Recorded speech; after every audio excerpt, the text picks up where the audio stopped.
Thank you, Senator Cassidy. Senator Kane. Thank you, Mr. Chair, and I want to just say a word to you.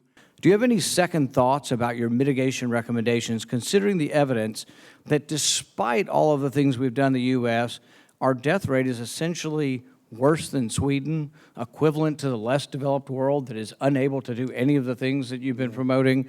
Do you have any second thoughts? Are you willing to look at the data that countries that did very little actually have a lower death rate than the United States?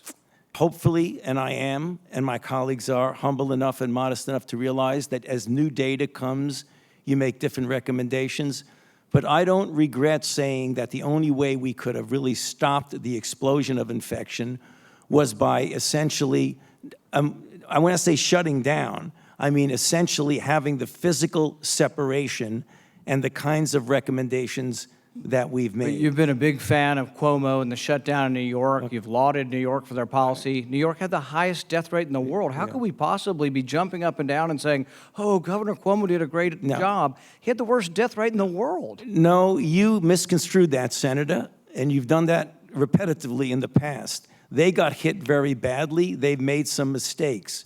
Right now, if you look at what's going on right now, the things that are going on in New York to get their test positivity 1% or less is because they are looking at the guidelines that we have put together from the task force of the 4 or 5 things of masks, social distancing, outdoors more than indoors, avoiding crowds, and washing hands. Or they've developed enough community immunity Right. that they're no longer having the pandemic because they have enough immunity in New York City to actually stop. I challenge that, Senator, because I want to, please, sir, I would like to be able to do this because this happens with Senator Rand all the time. You were not listening to what the director of the CDC said, that in New York, it's about 22%. If you believe 22% is herd immunity, I believe you're alone in that.